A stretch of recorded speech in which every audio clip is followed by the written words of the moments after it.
Okay, perfect. All right.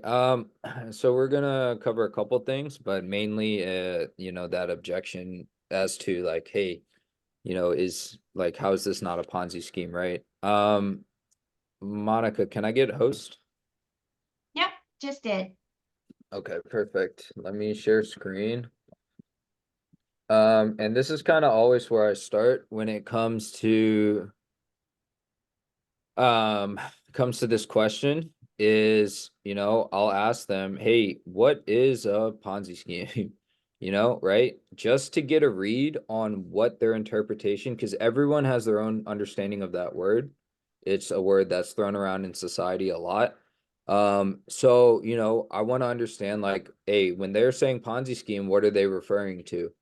And most of the time, it is not what a Ponzi scheme by definition is. So, a Ponzi scheme by definition is a form of fraud in which belief in the success of non-existent enterprise is fostered by the payment of quick returns to first investors from money invested by later investors, right? This last part is really key. First investors from money invested by later investors, because one of the things with pool funding is when you come into the pool, what's going to happen within the first 3 days is you're probably going to get a guarantee payment, right? And that guarantee payment is coming from old money that's been circulating in the system to a new person. So, by definition, we're actually the reverse of a Ponzi scheme because when people are coming into the community, you can receive a guarantee payment whether you have referrals or not, right? You can still receive a guarantee payment regardless of the fact of whether you have a referral yet or not. So, you're getting paid out by money that's been existing in the system as soon as you're coming in, which is the exact opposite of a Ponzi scheme by definition. So, I usually say something along those lines and I'll present it in a language that is conducive to the individual I'm talking to, depending on how they communicate and whatnot. But at the same time, like the main objection here is people are assuming that because we're bringing in two people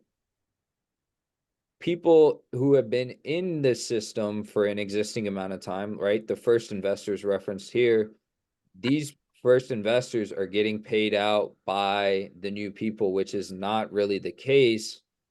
Um, new There is a situation, for example, where someone who has been in the system for a while may receive a payment from someone coming in, but at the same time, someone coming in is also receiving a payment from someone who's been in the system. So that's why it's a pool, it's not a pyramid, right? A pyramid has a hierarchy. A pool, any point on the circle can interact with any other point in the circle, in the pool.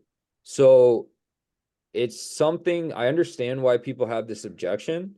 But at the same time, what if that objection is coming up in the conversation? What I understand as far as me communicating it to the individual is that in the beginning, before they even have the chance to ask that question, I should be framing the delivery of pool funding in a way where they understand, hey, this is a pool. People are getting paid out no matter what their position in the pool is, whether they're new or they're old. Everyone in the pool is getting paid out. It's not a pyramid. It's not structured like a pyramid. There's not a hierarchy of a pyramid. Yes, you technically have a downline of referrals, but it's not an MLM structure. It's a direct referral system. So there's differences there, and you want to clarify on those differences. Does that like kind of give you a scope of how to approach that, or like do you want me to refine it more? No, that's super helpful, actually. Oh, Okay, perfect. hey, Mark and Lachlan. Hi, um, sorry we're late, guys. Oh yeah, sorry, we're late. and this is being recorded too, so you can review it as well. But no, Sorry, that's awesome. That's super helpful. Yeah, Yeah. man, sorry. because it's totally natural for someone to say like, "Oh, it sounds like a Ponzi scheme," because most things that are like, "Hey, you need to bring in two people," are in a way a Ponzi scheme. Like for example, um, even I mean, we all know of like people like what's his name? Bernie Madoff or Sanders. something, Enough, things yeah. like that, right? Yeah. Those are obviously like a lot of investment situations have been proliferated in mainstream society and then later turned out to be Ponzi schemes. To a certain extent, it's questionable whether, like, for example, an individual like Grant Cardone is in that territory or not, right? It's questionable. It's he's been litigated against. He's won those litigations, but that doesn't mean it's a clean operation. That just might mean he has better lawyers. So there's a lot of things in society right now that people are aware of. Hey, that feels like a Ponzi. I don't want to associate with that. So it's a common question. And really, the best way to overcome that objection is pre-frame your delivery of pool funding where you address this objection before they get to ask it because you know it's going to come, right? Mhm. You know it's going to happen no matter what. So all you have to do is pre-frame it. And if it still comes up, it's just like, hey, yeah, like I was saying, earlier, right? It's a pool. So old people are interacting with new people are interacting with old people. It's going multi-directional. It's not a pyramid structure. There's not a one-way flow. Right? So and that's an advantage to us because that increases our velocity of money. If everything has to go like this to create velocity in the currency, which I'll get into when I pull up the chart itself, but just to give like a kind of highlight of that is like if everything's flowing like this up the pyramid, there's only a unidirectional flow of velocity in the system. But in the pool, any point on the pool can interact with another point on the pool. So there's all these different flows of velocity happening. And that's a more energetic state because, especially like in the entrepreneurial world, it's kind of becoming more and more known the idea that money is energy, right? And how do you increase the system's energy is you increase the velocity. So that's why there's a daily payment, not a weekly payment, because of the velocity there. It's a daily velocity that's happening across the entire pool every single day. So does that kind of answer this question? If so, we can dive into numbers a little bit and I can expand upon what I was just talking about, or we can build upon this more. Anoop. I- Oh, sorry, Corey. You go Oh, first, mate. oh, sorry. Yeah. I guess another maybe slightly related question to this to build on is have you had the objection of, hey, this should be considered a security since money's being pooled or shared? Um, is it potentially a security that could be shut down by the SEC? Have you had that objection before? Yeah, so, that's a great objection too. And I love that objection because if someone's asking me that, they're not being allured by the shiny bells and whistles. They're thinking like a intelligent consumer, right? Or even an Mhm. intelligent investor, depending on the individual. And that's great because those are the type of people that we want to be attracting is those intelligent individuals. So how I generally handle the SEC question is, so right now, crypto is not heavily regulated in that department.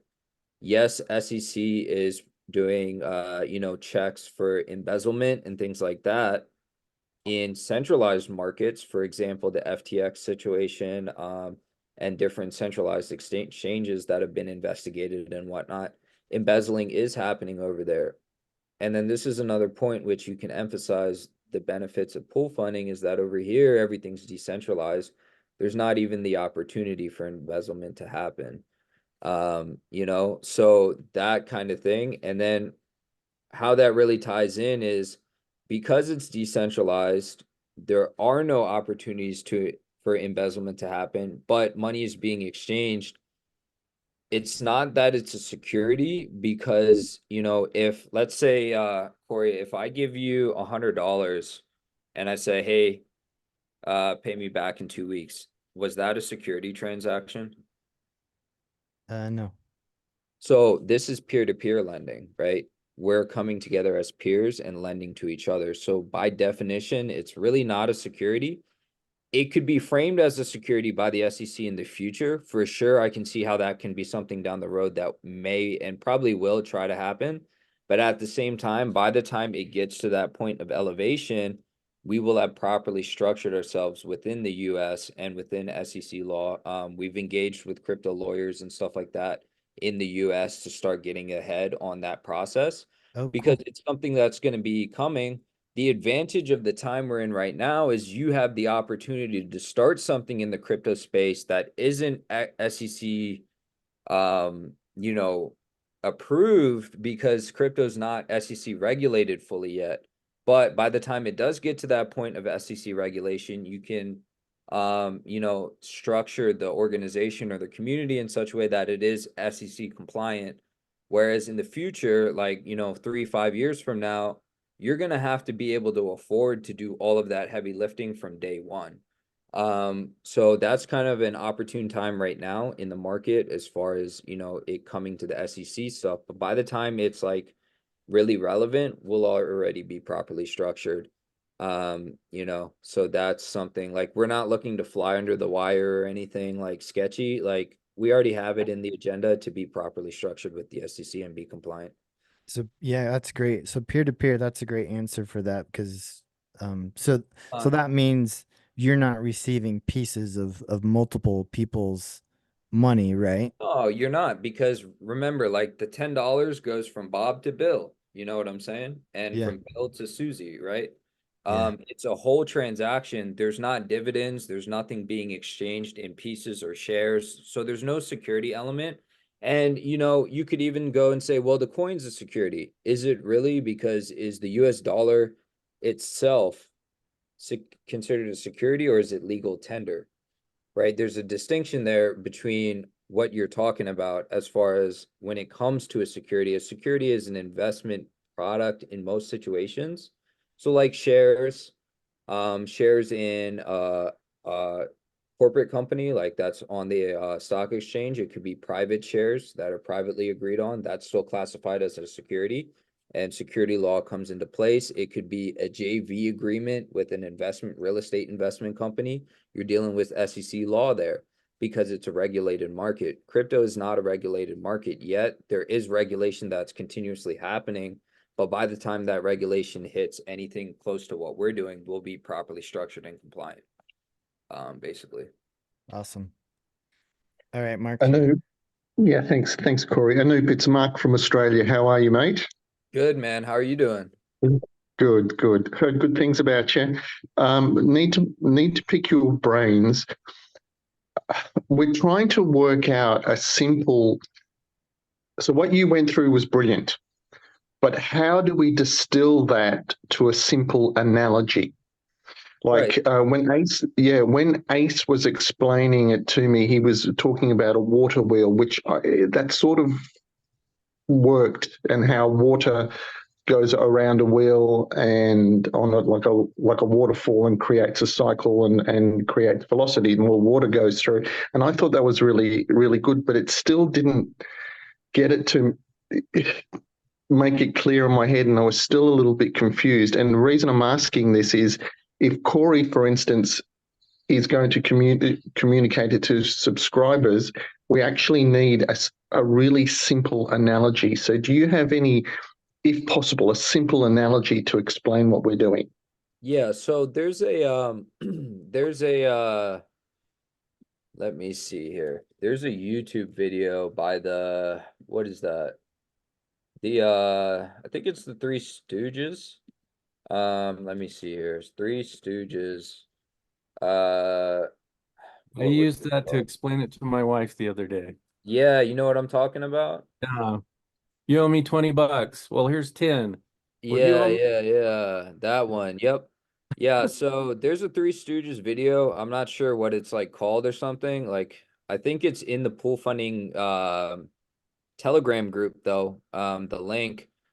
Anyways, it's the three of them, and they're like, okay, you owe me 20 bucks. You owe me 20 bucks too. You owe me 20 bucks as well. They owe 20 bucks around the triangle, right? And this is how I explain peer-to-peer lending because most people are unfamiliar with what peer-to-peer lending even means, right? So it's like, Yeah. okay, Bob, and Bill, I owe Bob $20. Bob owes Bill $20. Bill owes me $20. I have 10. I give 10 to I forget which one I said. Bill, right? I give 10 to Bill. I owe Bill $10. Bill pays Bob. Bill owes Bob $10, and Bob pays me. Bob owes me $10. I pay Bill again. I paid Bill $20 now, and I don't owe Bill anything. Bill pays Bob, doesn't owe Bob anything. Bob pays me. Bob doesn't owe me anything. I still have $10. That's the premise behind debt. Peer-to-peer lending in this situation is we're cycling debt, right? We're cycling debt through a pool, which is just a community of people that interact together. I'm trying to make it like super simple, because I'm realizing as I'm saying this is still not like where I want it to be for that. What Um, once we crack that, Anil, we're done. I mean that's going to be, that's going to be the icing on the cake. what So I'll do, it's what I'll very do important. is I'll give it like afterthought, and I'll think about it for like a couple days, maybe even just a Thank day you. would be enough, and kind of like try out a couple different things and see like how I would do it. And then if that sticks and that's helpful, then we can go from there. For Thanks, that mate. one. I appreciate Yeah, it. yeah, absolutely. Yeah, that's an important thing is like, how do you really communicate it to people in a simple way where it sticks? That's important to understand. So I'll definitely go over that, and think Can I about ask that a and come question up really with, quick go ahead. along those lines? The so that analogy I think works up to a point. It's so the first person gets their $10 back and everyone's paid, but where do the guarantees come into that analogy, and where does the additional money start to come into that analogy? Right, which is kind of what I'm about to get into. So, the guarantees, what the guarantees do is like, the guarantees fill in any gaps in the pool, right? So, how do gaps come in the pool? Let's say, there's me, Lisa, and Monica, and then I also have my two sub accounts. So every day I'm creating 3 orders in the pool.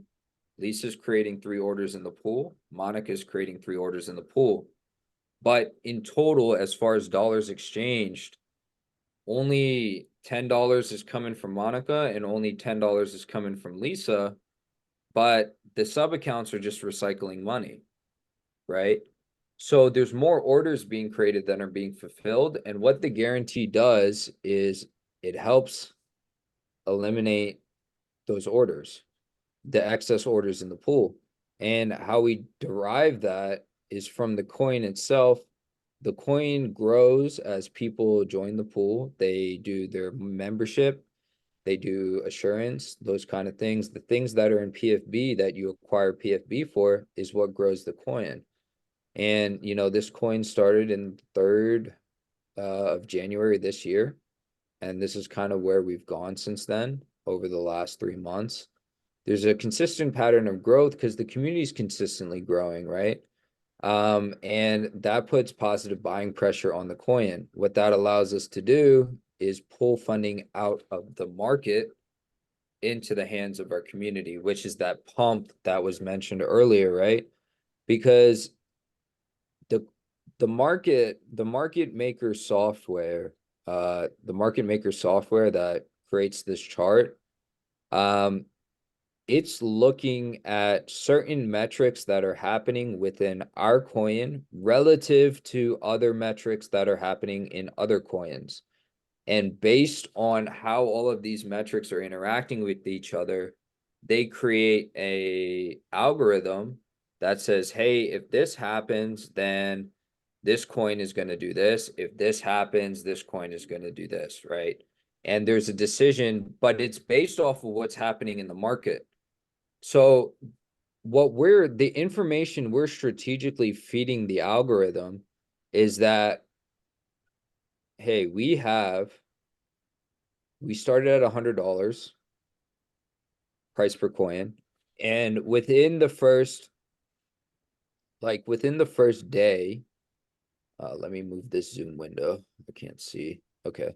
Within the first day, like you see, let me zoom in more See if I can get a better read here. Not really helpful. Okay, so within the first day, we go from $100 to like over $1,000 in the first day, right? What that tells the algorithm is, hey, there's transactions happening here that are supporting the valuation of this coin that we're pricing it at. That's going to make the algorithm favorable in terms of we're going to support the increase in the price of the coin. Over the next 3 days, 4 days, we're sitting, we breached $10,000 in the first like week, right? Because we're leveraging what's happening in our coin. It's very rare to see something like this happen in other coins. And because it's so rare, the algorithm is very favorable of this activity. So it's very bullish on the price. That's how we got such aggressive growth right away. Then it starts looking at different metrics as the coin starts stabilizing, and we're still very favorable.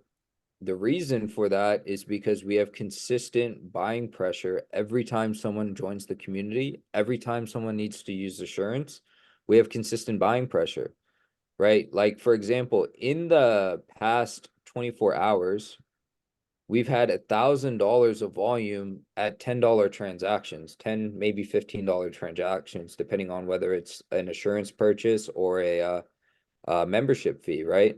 So there's been $1,000 of volume, nearly 933, but in that ballpark, simply off $10 to $15 transactions, that's a lot of different activities happening. That's supportive of buying pressure. That's supportive of a positive market. So when a normal person who does crypto sees, hey, there's only $20,000 in 24 hours, but it's valued at 26,000, they're going to scratch their head because they've never seen anything like that before, right? So depending on who you're speaking to, like, it's almost a lot harder to speak to someone who understands crypto like a little bit, like the average crypto consumer, because they have this idea of what crypto is, and it's going to be very, very hard to shake them from that idea versus someone who really understands crypto and they have the understanding to look at these numbers and say, oh, I see what's going on here. This is cool, right? So it depends where they fall on that spectrum of crypto understanding. But, what I will do if I speak to someone who just has that little bit of knowledge and thinks they know crypto, but they don't really understand like the real potential behind leveraging the market and things, is, hey, we have a 4K liquidity. Why? Because we don't want to go swinging too high or too low in any given time. So we control the liquidity. We have $1,000 of volume in $10 to $15 transactions. That's a lot of transactions at that level. We're not looking to scale the market to the moon. We're looking to create a stable transacting situation. For example, when we went to over here, when we went to 65-ish thousand, could we have gone higher? Absolutely. Would that have been beneficial to us? Not at all, right? Because that's inflating the value of the currency against a very low volume of transactions, right? What we chose to do instead is liquidate that supply, leverage it for guarantees, and then create a history of stable transactions. And it says, hey, you want to go, let's take you up here again. And we're like, nah, we're okay. And we're going to come back down and stabilize. And you can see it does that every once in a while where like, it'll be like, hey, let's take you up. And we just kind of say, nope, we're good for now. We want to stabilize around where we want to stabilize because our goal is to have as much leverage on the coin as possible and use it as a transacting medium, not like a meme coin where you're trying to blow it up 10,000% in 6 hours and then crash it. Like that's not functional. We're actually trying to like create our use case, right? The utility of this coin is basically almost the best way I could say it is the coin itself is the Federal Reserve of pool funding, right? That's what brings money into pool funding when there's gaps, right? Just like the Federal Reserve will bail out a bank or something if it needs to. The guarantee kind of steps in and bails out people who are experiencing lag in the pool, right? It bails out those orders. So the coin itself really acts as a Federal Reserve when it comes to backing the community. And what are the like goals of this, right? Like as you can see, this is where we're at right now as far as liquidity, volume, and market cap and holders as well. But like what's the intention here is that, we're looking to slowly stabilize, like for example, here where we started contracting, we said, okay, now it's time to inject some capital because we do have individuals that will inject capital into the coin to get growth and momentum when after periods of consolidation. I am one of those. So I will do that with Ace time to time once we like where the market is placing us. For example, after we allowed it to contract over here, we injected capital into it to really scale it to a next kind of threshold. And then we allowed it to consolidate 50% again. And then we started kind of scaling it and it's consolidating again, like 50% here between this point and this point, and then we'll probably scale it again pretty soon here just to start reaching a threshold of like, 30,000 plus and maintaining around there. It's very strategic how we're growing this currency. And I didn't understand any of this before I came into pool funding. I actually learned this whole strategy about creating a currency from Ace directly. And he kind of taught me the strategy as far as why the chart looks the way the chart is. Because me over here, when we were at 65,000, I was like, hey, let's go to 90. And he was like, no, we don't want to do that. And I had to sit back for a second and ask him a couple questions in order to understand like why that was. And then once I got a better understanding of, hey, this currency here, we're not looking to just like scale like Bitcoin where, our goal is to just get as much coin value as possible. That's not beneficial to us because then, what happens is these new individuals who are joining the community, for example, yourselves, right? You still have a really good opportunity for coin acquisition. Even though it's already at 26,000, there's a great opportunity here. If we were already operating at 90,000, that opportunity wouldn't be there anymore, right? And we want to create a very favorable situation to like the people that are coming into this community very early on, because there's a bigger opportunity. We're looking to stabilize at like 100K by end of October, early November. So there's opportunity there, and a lot of our members choose to partake in that opportunity strictly out of the gains they make from the pool. Lisa can speak on that. I think Monica can speak on that too. That they've done that, and a lot of our members choose to do that because they don't do it with all of the money they make, but like, a certain amount, they'll do that. And that's great for the coin. That's great for them. It creates positive buying pressure. It also creates a store of holders, right? Who have a lot more coin than others do. Because if you can see here, right, most of the coin is in the master wallet, right? There's 1 million coin. This is the master wallet over here. This one right here,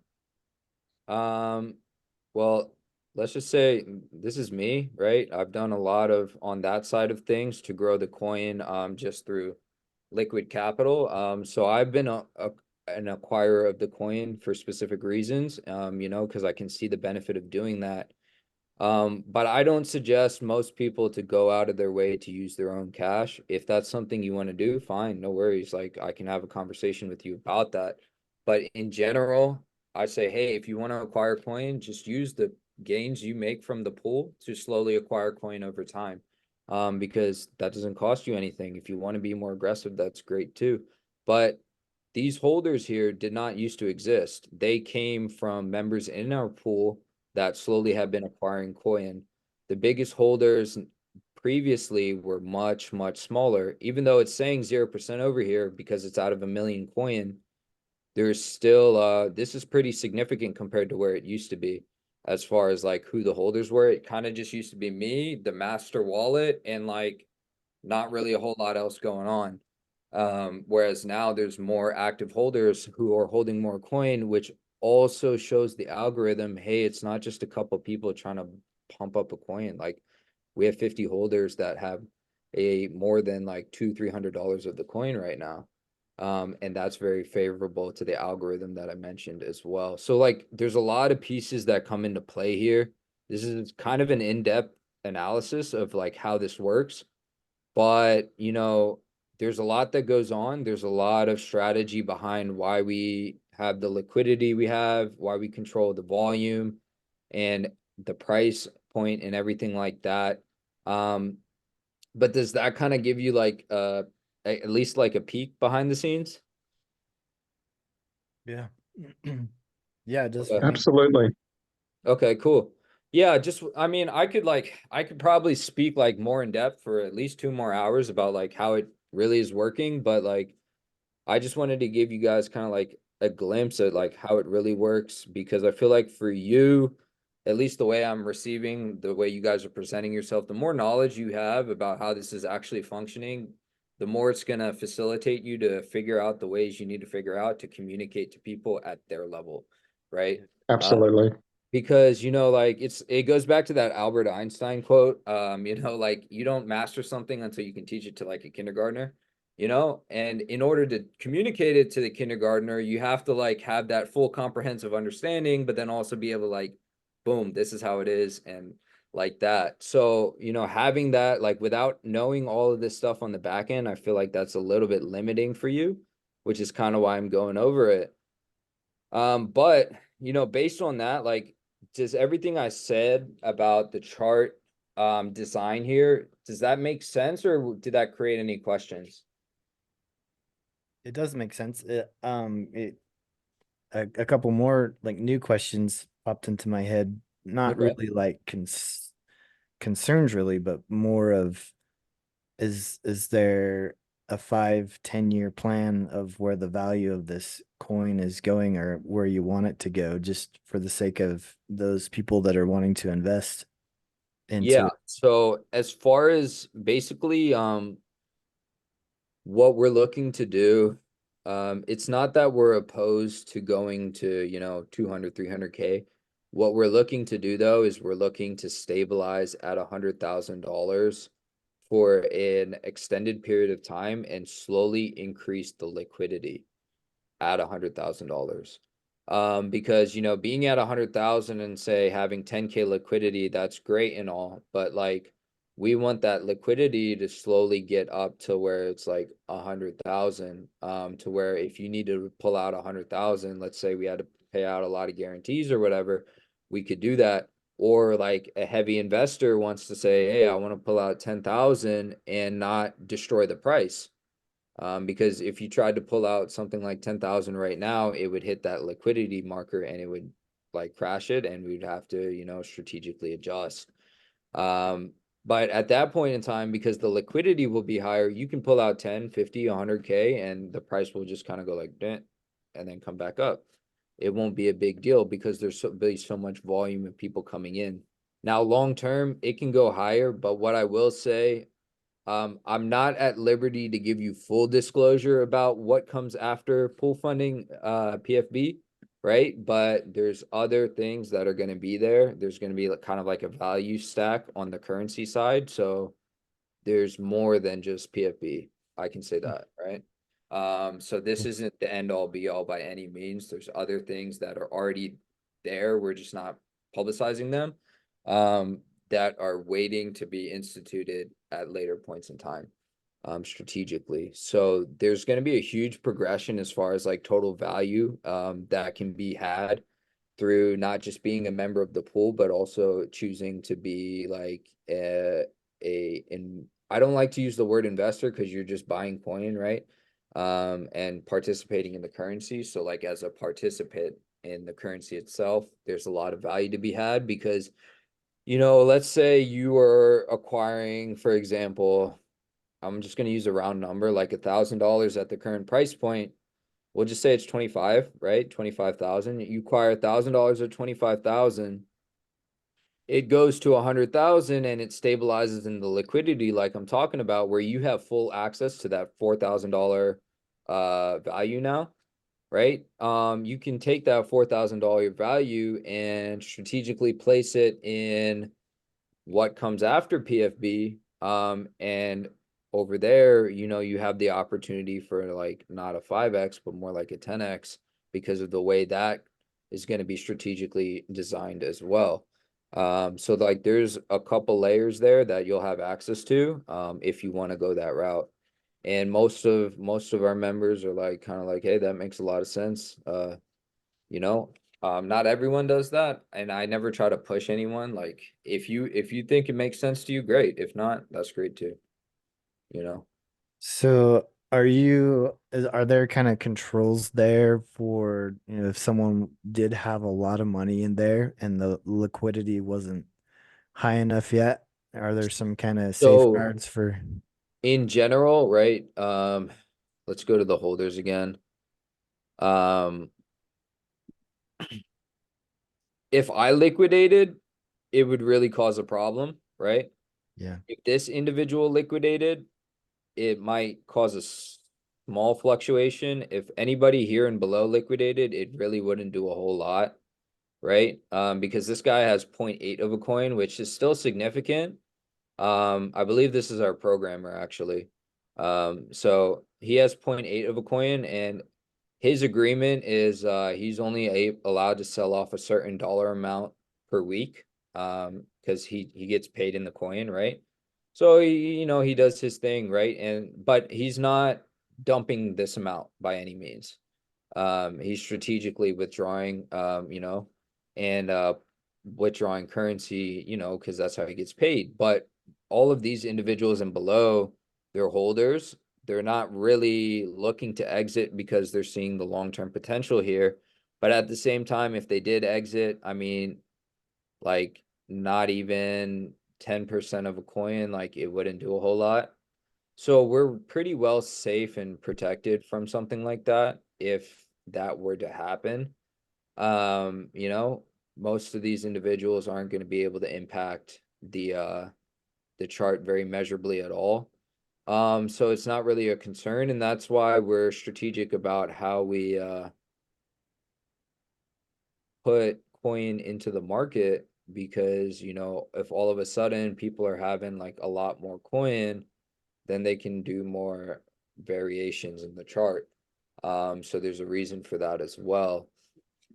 But in general, 99% of our community, if not more, won't be able to infect the chart measurably, even if they liquidated everything they had.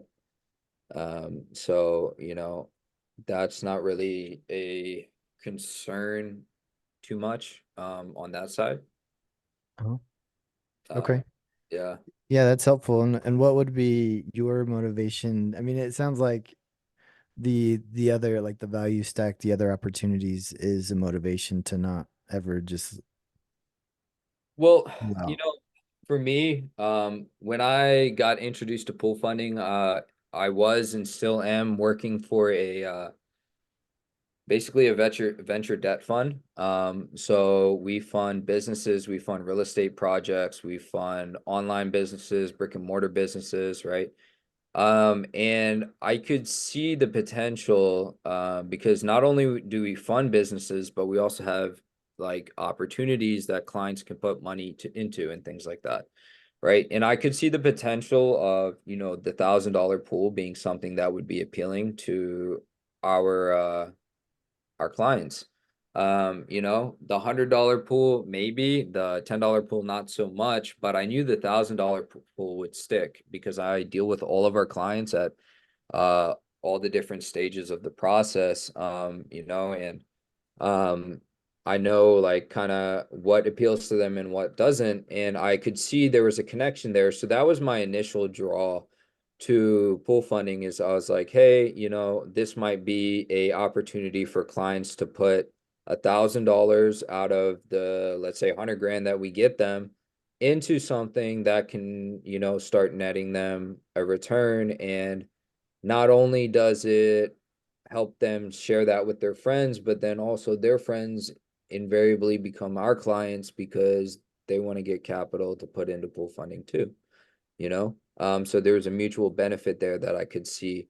So that's kind of what drew me in. The more I understood about this, the more I understood about the opportunities. The more I realized that, hey, this is a lot bigger than like just an affiliate relationship with my company that I work for. Because, and Ace and I and a lot of our members have actually talked about, at least the members that I personally know, and have communicated with on a personal level.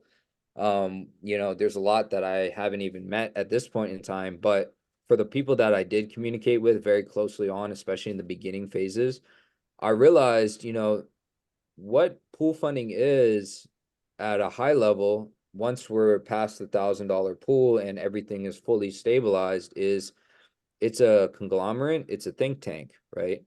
So pool funding, because I always think in like venture terms, like, venture debt, venture capital, like what can we do? Pool funding kind of becomes a VC think tank long term, right? We have the opportunity, let's say we have 100,000 members in pool funding. We have the opportunity to come together collectively and say, hey, what is important to us? Maybe technology, maybe medicine, maybe transportation, poverty, right? What's important to us? What do we value as a community? And then we can go from there and say, okay, what is the biggest impact we can have in this specific area as a community? And then we can start game planning and figuring out strategies or technologies or situations and financing the development of these projects and have equity stake in the project themselves and the development of that whole pathway. So when I realized that, okay, pool funding is the opportunity to create a huge self-funded venture capital kind of think tank situation where we can actually invest and develop technology and products and systems and services and everything that is favorable to our community. By that point in time, I understood that the people I was talking to in this community and bringing into this community were really amazing people, right? Really solid all the way around. I mean, we get a couple like negative Nancy's or whatever, and that happens. But like in general, like 99% of the people that are coming into pool funding are amazing people. And like the thought about the collaboration potential long term, once the $1,000 pool stabilizes and we have like 100K members who can come together and like make decisions about, hey, like why don't we invest in energy technology, or like, that Nikola Tesla technology that got shut down by JP Morgan Chase, why don't we take a look at that kind of stuff? And the doors start opening there and it becomes an interesting thing. So I know that's super far out, right? But at the same time, I've seen the growth in this community over the last 3 months, and we've met people that we never would have expected to meet, who have relationships with other people that we never would have expected them to have, and we're growing. And as far as like my timeline on when I would see like something like a think tank coming into place, like it could be as soon as like 2 to 3 years, realistically, like conservatively speaking. 2 to 3 years to be like at that point where we can even start having a conversation like that. And to do something like that any other way, it would take you like 10 years, 15 years to kind of come up with that kind of capital and that kind of organization and that kind of community.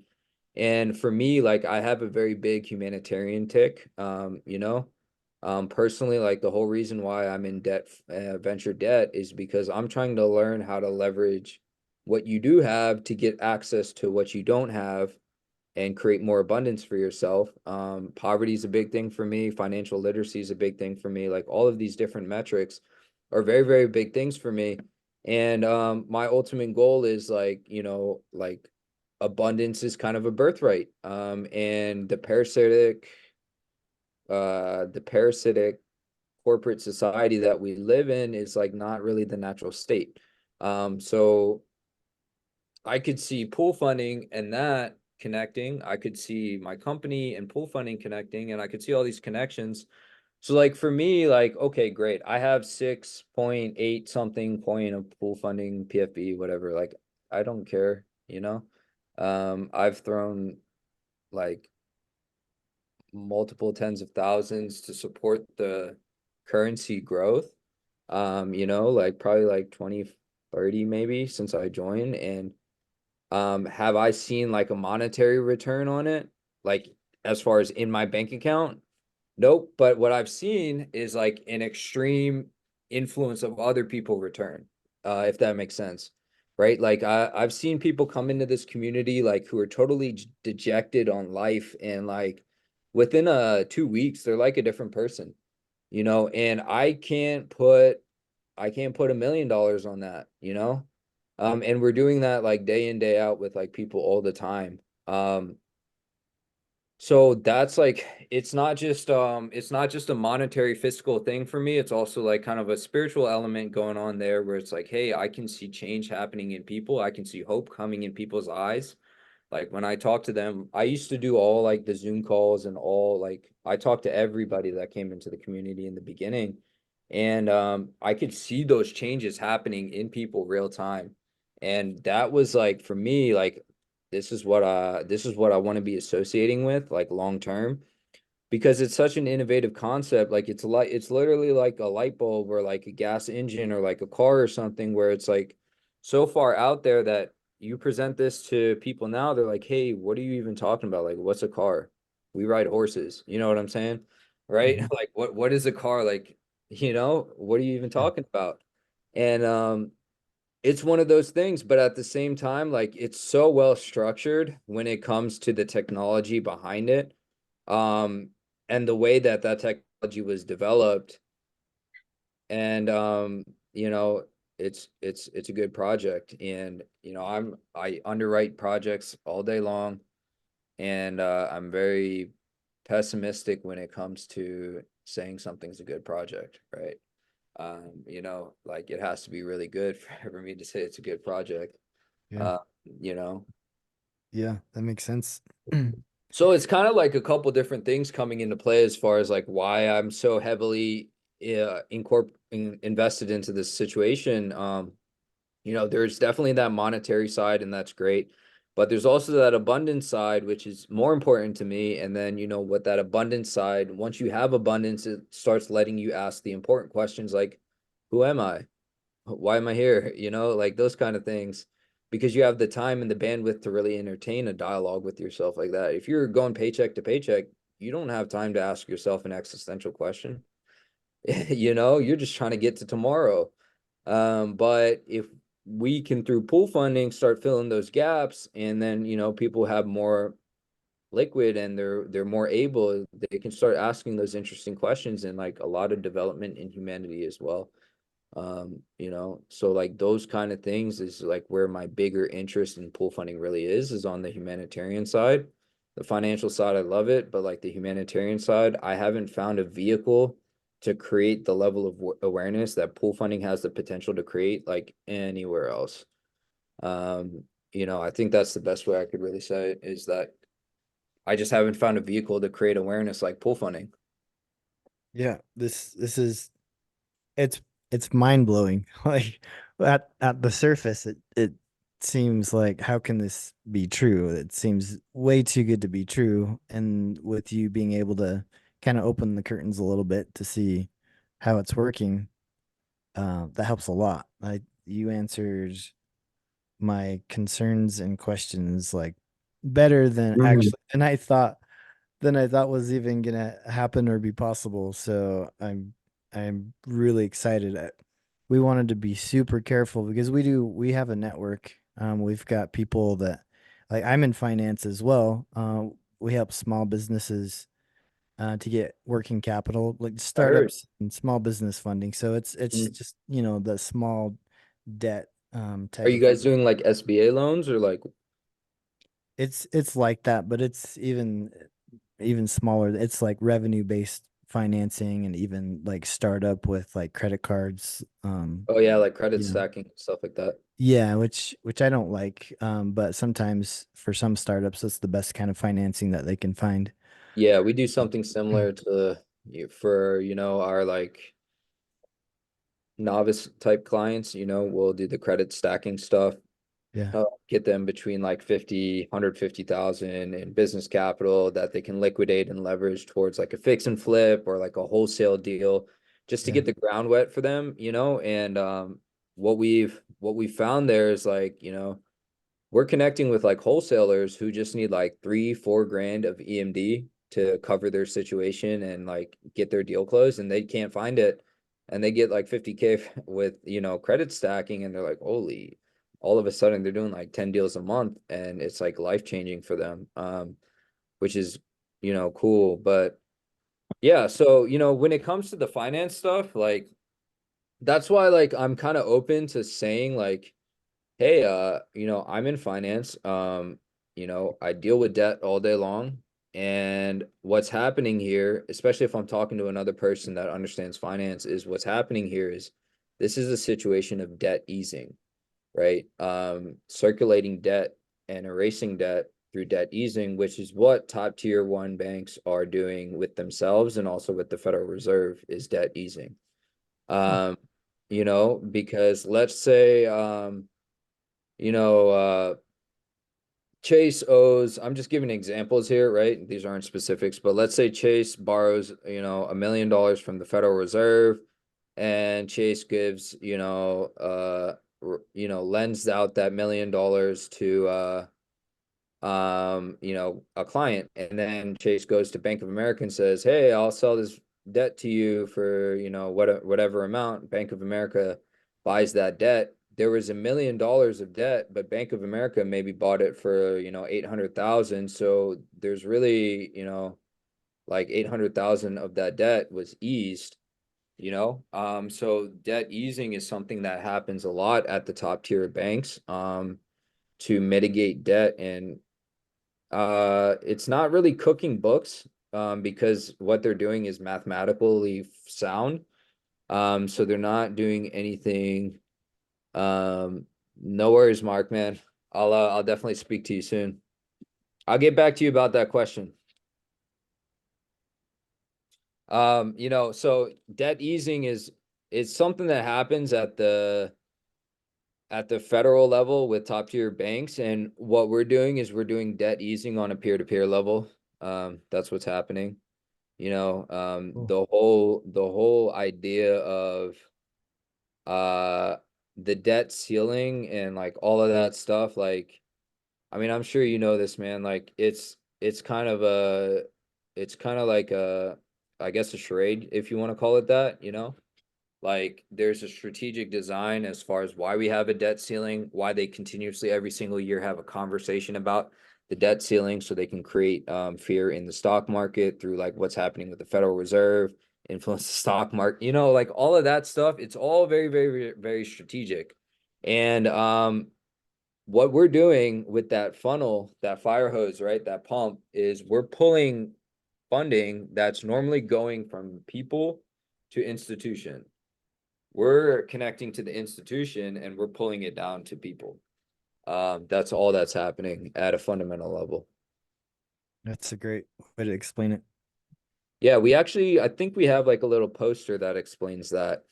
Like normally with the stock market, it's going from retail to institution, and we're saying, hey, we're going to leverage the algorithm that makes this situation happen and use it to go from institution to retail. Um, Cool. Sounds good, man. We'll definitely talk again. But yeah, that's kind of everything. Unless you guys have any more questions, we can wrap it up. We can always do a second session if more questions come up. I'm not opposed to that at all. Uh, Yeah, I really appreciate your time. This has been super helpful. Absolutely. Perfect. Okay. So I guess we can call it there for now. And then like if anything else comes up, you know, Lisa and Monica have my number. They can put you in contact with me, and then we can have conversations and whatnot. Yeah, so I've got a network of referral partners, and my biggest desire is to help them to be profitable in some kind of offer. It's always a challenge to have a product or service that's good enough where everyone can actually make a net profit on it. And I see this being the vehicle that people, like, everyone can actually make a net profit. So it's really exciting. Yeah, man. I mean, like especially when the pool is functioning within a 24-hour window. Like you can join the pool. You won't need sub accounts at that point in time. It won't be necessary. You can join the pool with your first payment, which is $10, and the monthly membership fee, which is $10, and then get paid out by the pool. Like $20 and you're positive and the pool is paying you out, and you go to your buddy who has $20 and it's like, yo, like check this out. And he checks it out, and then like it gets very, very viral at that point in time. The bigger trick right now is like helping people understand like, hey, this is operational, but it's not fully established yet. But because it's not fully established, you also have an opportune time to get access to it, right? So like, one of my big things is like anytime I'm going to say a negative, like I'll always end it on a positive, right? And I'm sure, that kind of thing is something I like to do especially in pool funding, because there's so many things that people will say, hey, this sounds negative, this sounds negative, this sounds negative, right? And if you learn how to say, well, I understand why you see it that way, but like this is what's happening and this is where it's leading to, a lot of people are open to like entertaining that idea. Um, because I guess the source of like where this project's coming from is good in such a way that like people can kind of feel it when you talk to them about it and they start really engaging in an open conversation with you. They can really kind of feel it. And it's like it starts speaking in a different way. The deeper, like the hardest part is like the first 30 seconds to a minute with any individual when it comes to this, because if they're willing to hear you out for more than a minute, they're going to feel what we're talking about. There might be objections that come up along the way. Like I had a guy's name was like Robert or something, and he was stuck on the Ponzi scheme thing for like man, I don't know, like a month, man. And what happened was, he didn't ask me that question on the call specifically. He asked his son about it after the call, and then texts us, oh, it's a Ponzi scheme, and doesn't want to get on a phone for like 2, 3 weeks. And then I kind of just have one of our people that was speaking to him, just like, hey, just shoot him a text, just see like, hey, are you like completely, totally opposed to just like hopping on a call with me to understand why it's not a Ponzi scheme? And he was like, I still think it's a Ponzi scheme, but I'll get on the call with you. And we talked, and then he signed up, because like that Ponzi scheme one is such a sticky one. And like it can literally, that's why I got into the habit of addressing it before they could address it. Like I want to beat them to it. I want to beat them to the punch, and kind of like get it out of the way. That way, if they still bring it up, I can reference exactly what I just said and build upon it. Because it might take like two or three um sayings of that, right? To really deliver like, oh, I get it. Okay, makes sense. Right. So you might have to repeat yourself a couple times, but that's fine. It's just kind of like some people aren't going to really catch that when you first say it. But I still try to get ahead of it because, like, yeah, like I was just saying, and then it's like this natural part of the conversation instead of like, like, well, you know, that kind of thing. So, like, objection handles, as you guys get more experienced and like come across more objection handles, let me know what they are. We can record them. We can record a conversation like this, and that way other people can have access to like, hey, this is how you handle an objection when it comes to this topic or that topic or whatnot. Great. That's awesome. And maybe one last quick little question with the velocity of the growth of how things have been going the last few weeks. Do you kind of have an idea of when that $100 pool will come into play? Um, I would say, what is it? We're starting May. I would say a fair estimate is probably like end of June, mid-July, based on the way things are going right now. I think part of the situation we've been experiencing so far, as I understand it with some of the newer individuals, is there's so many like elements involved in like communicating what's going on here that like a very average individual coming into the community struggles with that a little bit. Because they get into that situation where they're like trying to over explain instead of relying on the support structures we have in place, like people like Lisa and Monica and whatnot, who are more thorough in their understanding.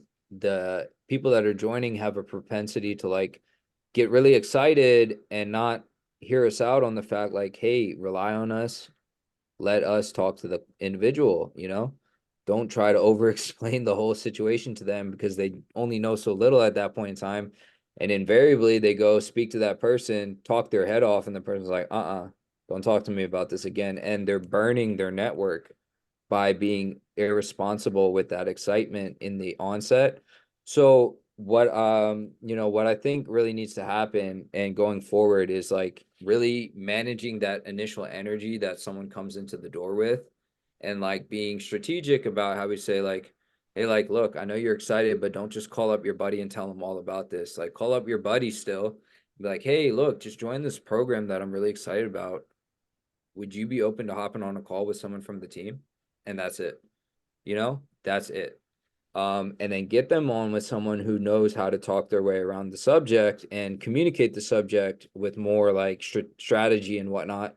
And then let them do the talking for you. And we're happy to do that. We've been doing that since day one. That's what I did, to really get the ball rolling, is I talked to every single person that I could, personally. And that's something we need to be careful with, because what I've been seeing is like new people are coming in, but like there's kind of like this, well, I tried talking to everyone I knew and they all told me to get lost or whatever. And I was like, you try to explain to them like stuff you didn't really understand yet, Right. so it's gonna trigger too many alarms. And then once like you already like paint that picture, it's really, really hard to undo that. Really hard. Yeah. So that energy management within that first like exposure to pool funding, it's really important to control how they utilize that energy, and like make sure like you at least encourage enough discipline in them to be like, hey, rely on me, I'll talk to them, or like whoever your support is in for that process, rely on the support structure, let them communicate for you, because we're more than happy to do that. Like everyone in this community just wants to see it win. All of our support team just wants to see it win, and we're more than happy to talk to someone and give them an insight that that individual wouldn't be able to communicate, and would most likely burn that connection. So that's what I would say about that. I think if we can really duplicate that, which is really the intention anyway, if we can duplicate on that, hey man, I just came across this great program, like I kind of want to share it with you. Do you think you could hop on the phone with someone from the team for like 10 minutes? Like, if you really know this person, like, how many times they're not gonna be like, what are you talking about? Da, da, da, da. It's like, look, let's just get on. Give me 10 minutes of your time. If it's not for you, no worries, right? You know, really chill, really casual, and just get them on the phone with someone from support. And, we'll talk to them. And then, if it's not for them, or if there's an objection that like can't be addressed, and we can still maintain like a positive dialogue with the individual, we'll get them on the phone with someone who can address that question. Like, as I understand it, like you've kind of communicated with a lot of people from our team but still had these questions. So like Monica reached out to me and was like, hey, we need you. I was like, all right, I'll make myself available. And most of your questions got answered. So, we have that layers of support in place to where at the end of the day, if someone is good natured and good intentioned, we'll provide them all the support they need to succeed. That's awesome. So are you how much time are you putting into pool funding? Like, are you willing to do meetings of people that I have are interested? Because I talked to Monica a little bit. I told her I've got 200 people that are subscribers of ours. They're paying $97 a month for like a marketing platform, and I heard that it's a disaster if you send out like an email to a big group of people and you try to get a whole bunch signed up at the same time. So my thinking was that we would take this in bite-sized pieces, I would go to my network and just have maybe do Zoom calls of maybe 5 to 10 people at a time if 10's still too many, but then have someone like you. I mean, I don't want to take up your time if this is not what you're doing, but I could have on a daily basis probably a group of 5 people that would come on a Zoom call and would love to hear about this, because funding that you don't have to pay back really that saying right there would really resonate with our network, because our affiliates have been involved with the employee retention tax credit, in financing, now in the self-employed tax credit, the SETC or the FFCRA, however you want to call it.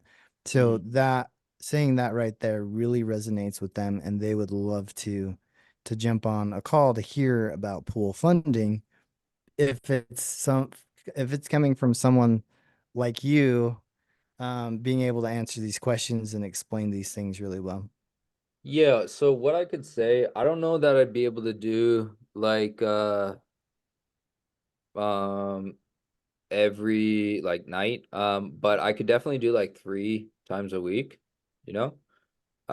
Something like that. I could definitely make time for that, do it like 3 times a week. And if there's like from what we've seen though, like in general, group calls are they're hit or miss. Because either the group's with you or like one person's not, and then the whole group's not. So it can be a little bit, it depends on like what I'm saying is I wouldn't want the first interaction of pool funding to be with me, right? What we could do is, kind of go through that whole discovery process with the individual and our existing support structures, and then say, hey, by the way, like Wednesday at 7:30 p.m. Eastern, we're gonna have like an in-depth overview. And because you've spoken to us, you're welcome to join that. Something like that where they already have like a touch point and they have at least a basic idea of what's going on. And then we can really build from there. Because if everyone's kind of like, okay, we're warmed up and like we're interested and we're keen, then it's not like a cold group conversation. Where if one person's a little bit like off kilter or like not feeling what we're talking about, that can send the whole group vibe a different direction. And then we just kind of lost like 5, 6 people. You know what I'm saying?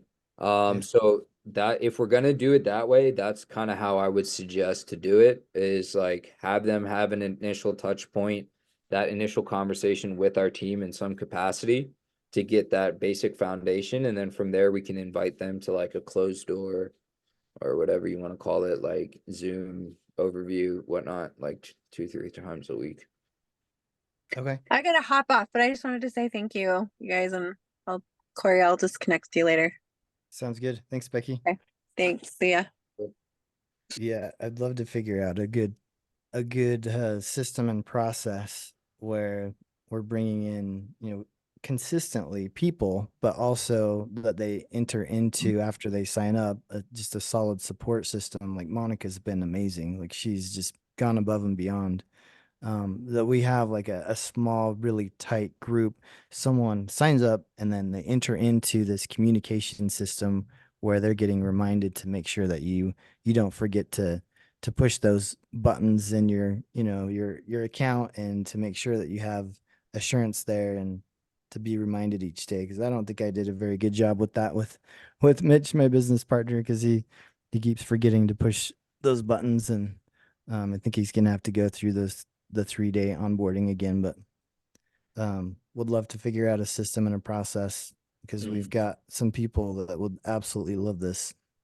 Absolutely. Yeah, we can explore And that. I'm here to do that. So just like I did with the others, we just have to have, if you could make a spreadsheet and then, I can make those calls and stuff like that. And I learned from the best because Anoop got up with me at 4 o'clock in the morning one day and made my payments with me, my That's it. second day of onboarding. So that's how I was trained, and that's how I want to keep my following, because I know further down along, if I have this good foundation, it's going to keep going strong. Cool. Okay. Yeah, absolutely. Well, it sounds like we've got some time to figure this out. Yeah, we can just put one piece together at a time and then kind of figure out a really cohesive situation. What time is it? 8:42. Yeah, I you, just have a call at 8:45. So I gotta run in 3 minutes. So we'll yeah, wrap up here. I But appreciate it. yeah, no problem. I mean, Um, this was a great like initial conversation and something to build off of too and continue forward in the future. Perfect. Yep. Thanks so much for your time. Absolutely, guys. I'm sure we'll talk again in the next few days here. So Perfect. we'll keep the channels open. Okay. Sounds good. Awesome. Thanks. Nice meeting you, Matt. Okay, See you. Putting a Monica. picture with the face. Hey, Hey, Barry. Barry. See you guys. Bye. Bye. Bye.